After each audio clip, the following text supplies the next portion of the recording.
Welcome to the Plant-Centered and Thriving podcast. I'm your host, Ashley Kitchens. Welcome to the show, Plant-Centered listener. My name is Ashley and I am your host today. And today I have a very special guest and story to share with you. This is the story of Kelley, who has taken pivotal, heartbreaking moments in his life and used those to spur his transition to a plant-based diet. Kelley Gilberry, CHN, is a fervent advocate for holistic wellness. He's an accomplished health coach, plant-based nutritionist, a published author, and an inspiring keynote speaker dedicated to guiding you towards the life of your aspirations. His expertise lies in identifying and transforming counterproductive food-related behaviors, habits, and beliefs. With a philosophy rooted in straightforward methods, Kelley empowers his clients to achieve their health objectives through sustainable lifestyle modifications.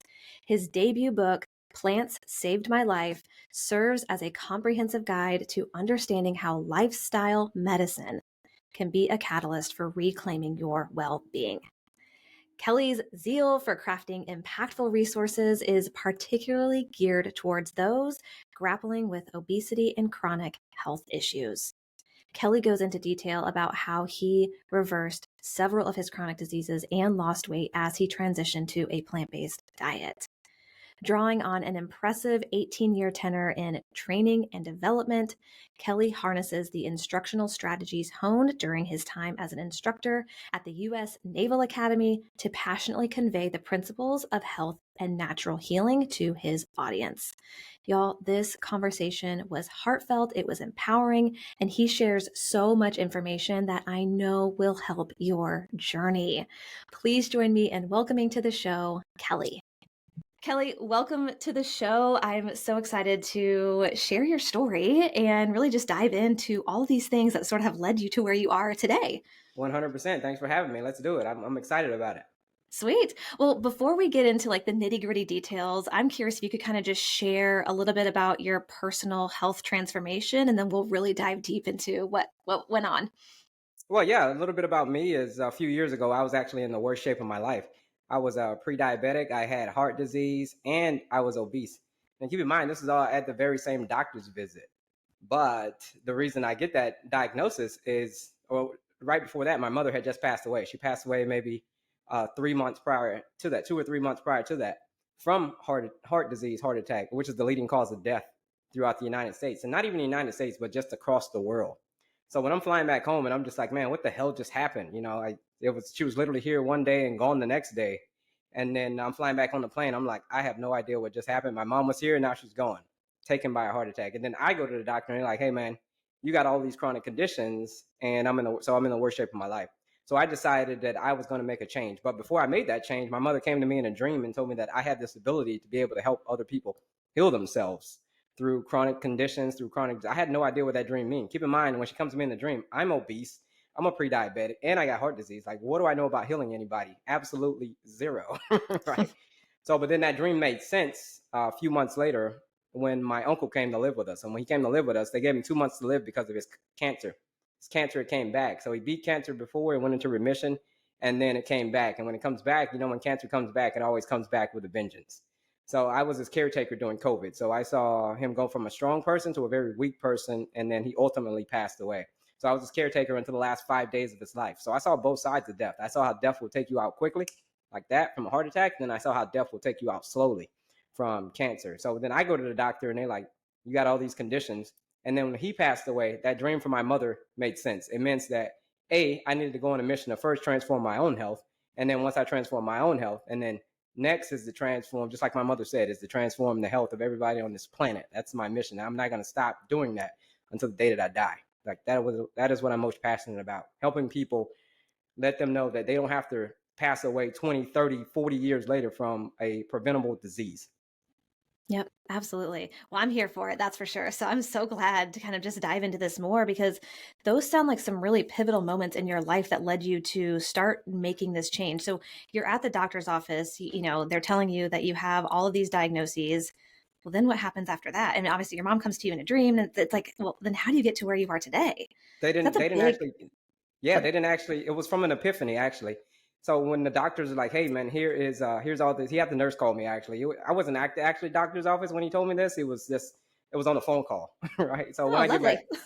yeah, well, yeah, when I get back home and after they get the lab results back and all that stuff, they're like, "Here you go, doctor wants to prescribe you this, he wants to prescribe you that," and I'm just like, it was actually a low moment for me because I had taken pride in the fact that I had never taken medication a day in my life, aside from some Motrin and Advil and something for my tummy. Other than that, I didn't take any medication. So when the doctor called me back and said that, I actually experienced a low moment. I thought back to when I was on a cruise. So I was on a cruise about, maybe 7, 8 years ago.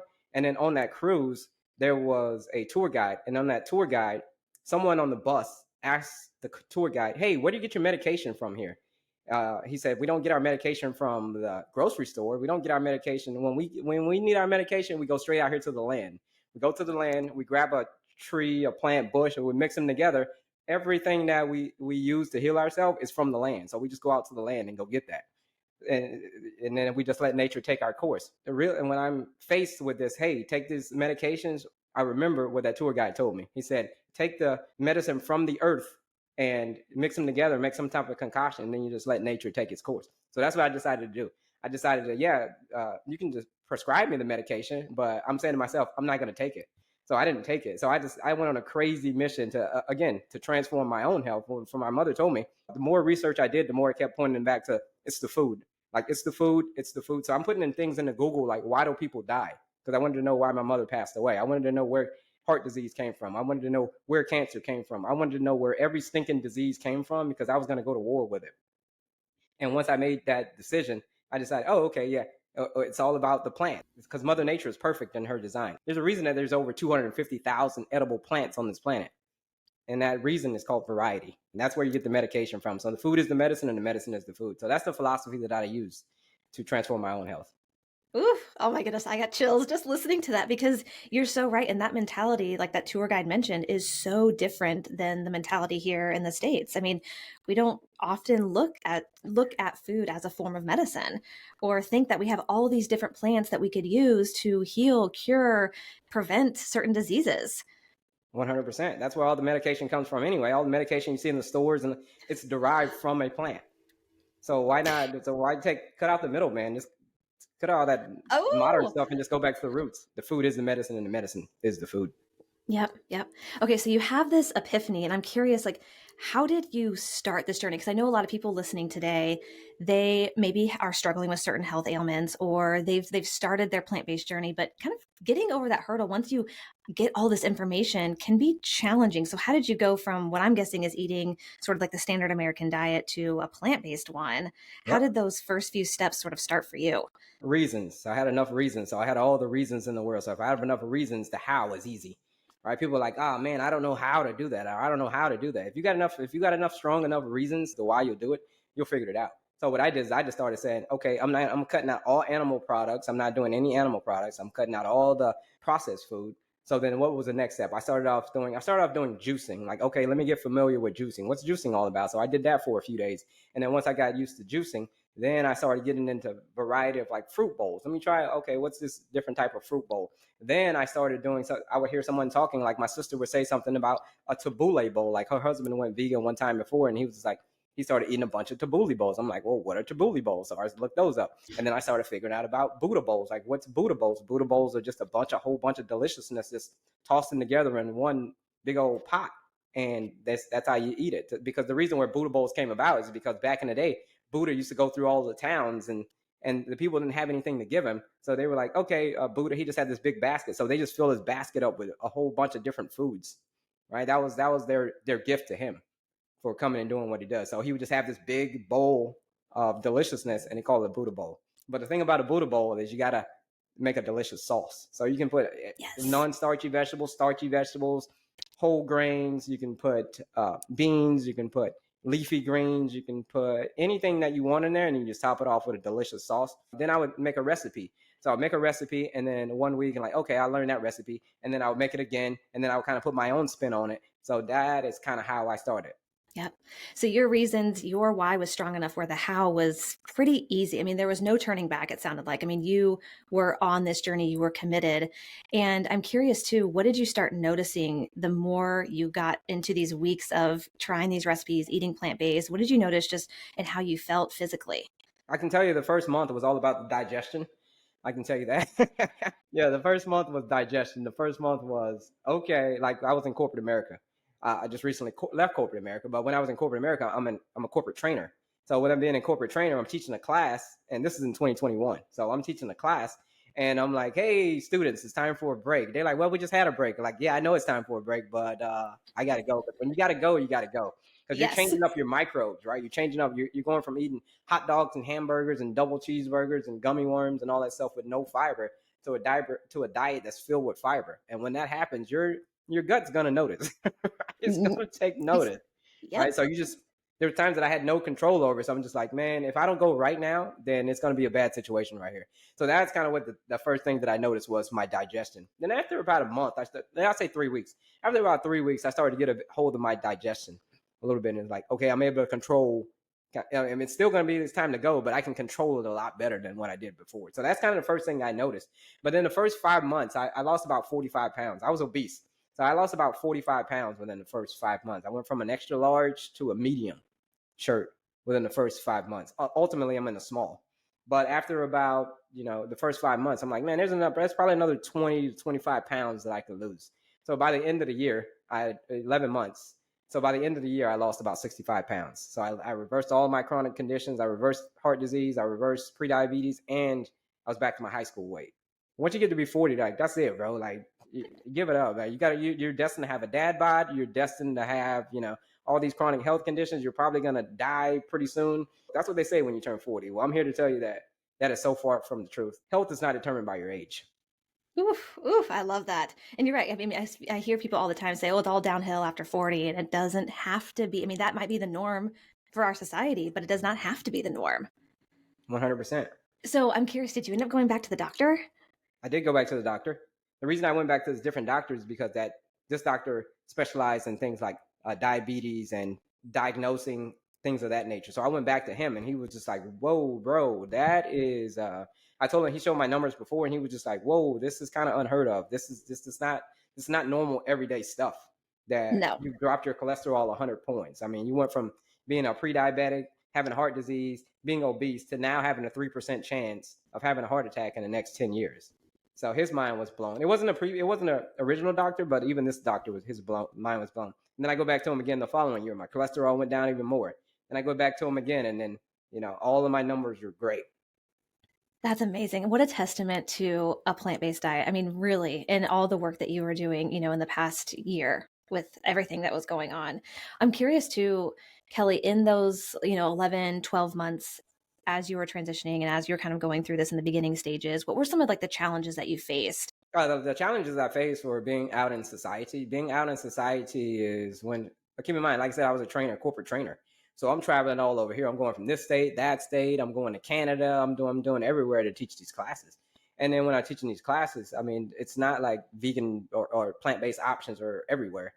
So I found out about this app called Happy Cow. And on this Happy Cow app, it just tells you all of the vegan locations, all the plant-based locations in there. And then, like I said, I'm so determined. That's why I go by One Determined Vegan, as you can see on my name here. It's One Determined Vegan. But I was so determined. My why was so strong that, again, the how is easy. Just because I'm out and about and it's inconvenience for me to have to go to the grocery store to stack my hotel fridge, yeah, that's not convenient. That's like not normal stuff that I would years prior, before I went plant based or before the tragic passing of my mother.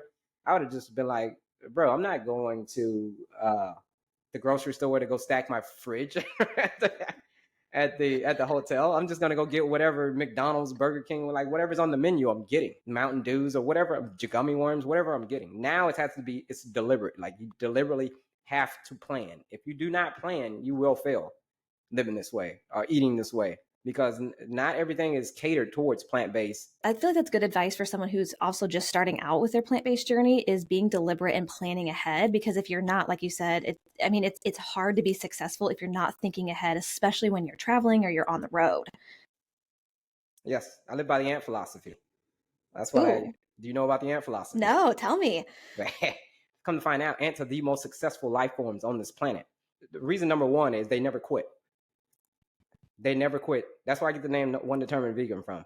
So if you put a pebble in front of an ant, it's just going to go one way to get to the other side. It's going to go the other way. If you can't go that way, it's going to try to go over the top. If she can't go over the top, guess what she'll do? She'll try to dig a hole underneath. And if that doesn't work, she'll literally try to gnaw her way through that pebble to get to the other side. All right. So Wow. that's and then the next thing is ants always plan ahead. In the summertime, they're always thinking about the winter. So they're stacking so much food, like they're putting away food. They're putting away food in the summertime. They're working. They're planning ahead. What are they doing? They're making assets for themselves. And what's the grasshopper doing? The grasshopper, on the other hand, in the summertime, he's hopping around without a plan. And then when the wintertime comes, guess what happens to the grasshopper? He starves to death. And while the ants have plenty to eat. Ooh. Right? Because they planned ahead. So that's all about planning ahead. A, they never quit. B, they plan ahead. And then C, when things are negative, they think positive. They know that the sun's going to come back out again. They know that this winter is not going to last forever. So what's winter? You got winter in your life. You got the winter of when you go to the doctor and you got all these chronic health conditions. You got a winter of the death of a loved one. You got the winter of this thing called divorce. You got the winter of when everything, you just can't get it right. You just got everything just goes upside down. But the sun always will come out again. Spring always follows winter every single year. And the last thing that ants are most popular for is how much food do you think an ant will put away in the summer to prepare for the winter? Ooh, I don't know. Like, I don't even know how to measure that. Yes. The answer you're looking for is as much as she possibly can. Wow. That is what she'll put away in the wintertime to prepare, or in the summertime to prepare for the winter. So that's the philosophy I live my life by. I live my life by the ant philosophy, to do all you possibly can. Right? Don't ever neglect the things that you know that you can do, but do those, whatever you do it with all your might. Do it with all your, whatever your hands or chose to do that with all your might. Wow, that's amazing. So that's the ant philosophy. That's a little bit of it. It's way more in depth than that, but that's just the surface level of it. That's beautiful. When we're ending the podcast here, that was just so great. It's like a mic drop now. But seriously, I mean, I think that's a great takeaway for you listening, and even for myself, just something to remember. I mean, that is very impactful. Kelley, I'm curious too, as you were going plant-based, were there any misconceptions that you had about plant-based diets, or anything that you encountered or like tried to do to address them? I didn't have any misconceptions, to be honest with you, because I did all my research. I did my research in the sense that because I wanted to know the real reason of why my mother passed away. I really wanted to know the real reason of where cancer came from, the real reason of where heart disease come from. So I didn't have any misconceptions. The only misconception that I have is the misconceptions of society saying that we're supposed to eat animal products from the day that we're born. I mean, this is what we're designed to do. We're designed to eat animal products. Like, no, we're not. If you really study human anatomy, if you really just study the human physiology, you understand that no, human beings are designed to eat plants based on everything from our teeth. We have flat teeth to our claws. I mean, our fingers, we don't have claws, sorry. And we have a long digestive system for digesting plants. And then carnivores like lions and tigers, they have short digestive system for processing rotting flesh, which is what, carcasses. That's why it's so short, so you can get that out of your body. So that's kind of just the misconception that I see when people ask me all these different times. Like, I did all my research and I know that human beings are designed to eat plants. No one wants to admit that. No one wants to admit that, like, yeah, we're designed to eat plants. The reason that people don't want to admit that is because we've been conditioned since we were 6 months old. As soon as your mom cracked open that chicken flavored Gerber, you said, okay. And that smeared across your intestines. It was at that point. And then when your mother gave you the bottle full of cow's milk, it was at that point when you said, okay, this is what I'm designed to have. Your cells will start acclimating to that, but that's not the way nature intended it. Like I said, Mother Nature doesn't make mistakes.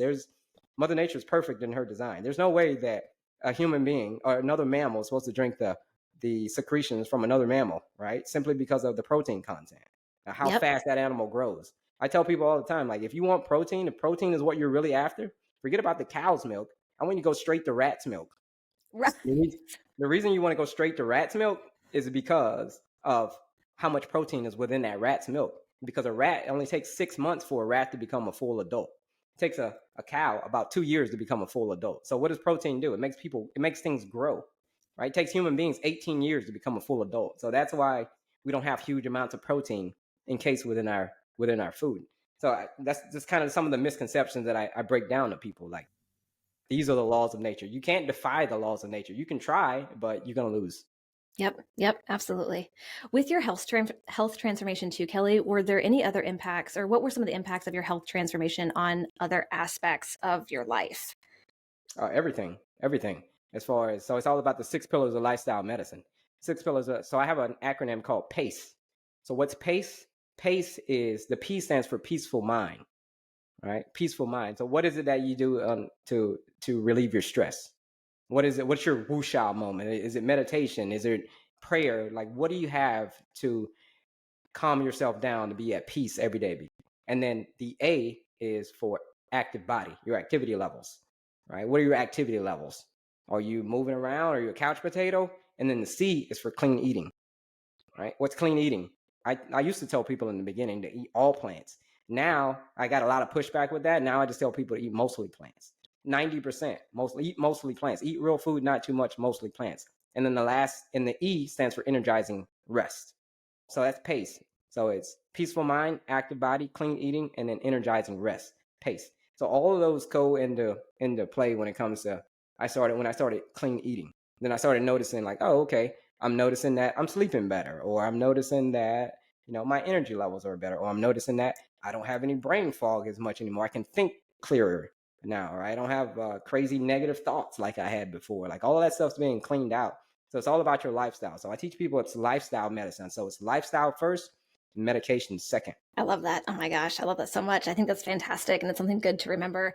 I'm curious too, Kelley, this is kind of just a quick question. Is there a daily habit that you have that you feel like has been just really helpful for you in maybe regards to pace?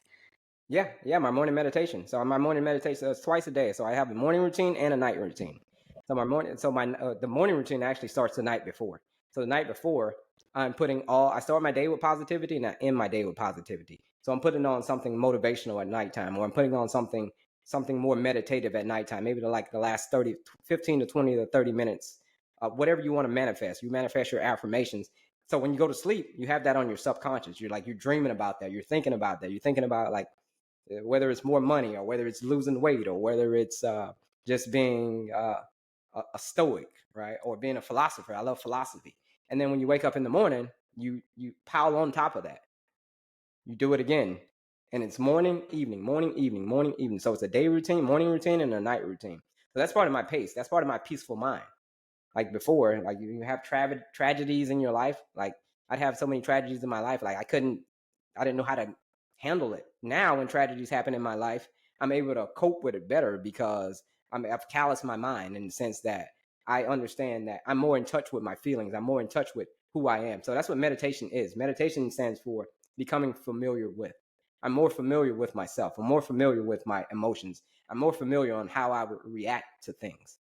Right. So that's a little bit of part of, that's the P, peaceful mind. I think that's fantastic. And you have a lot of great resources on your website, onedeterminedvegan.com. And, OneDeterminedVegan.com. Yes.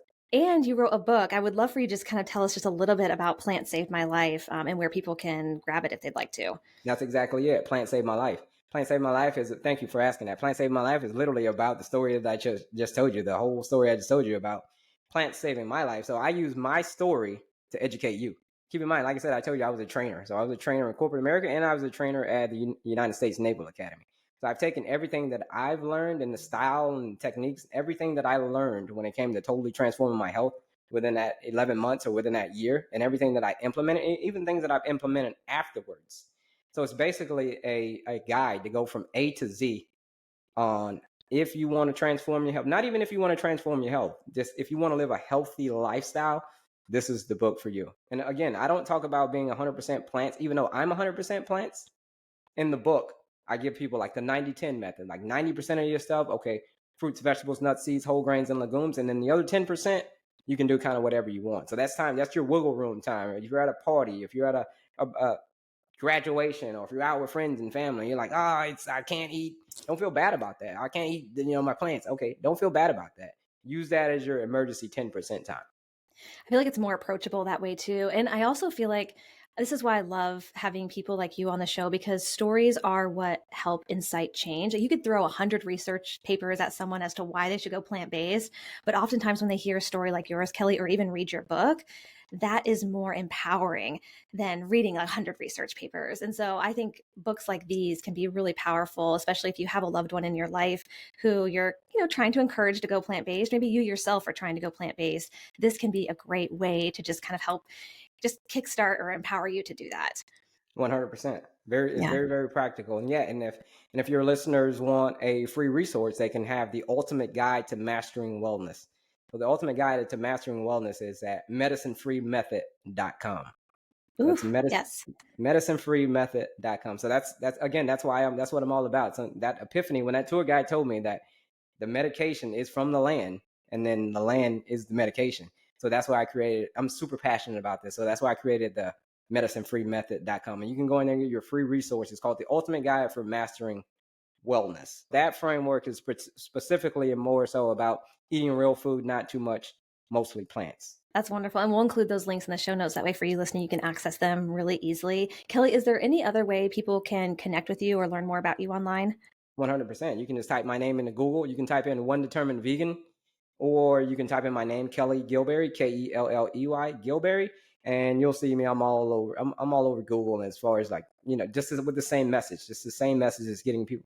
If you want to get in contact with me, that's the best way. Punch me into Google, or even on all the socials, the same thing. One Determined Vegan. Awesome. All right. Well, Kelley, thank you so much for coming on the show and sharing your story. I really, really appreciate it.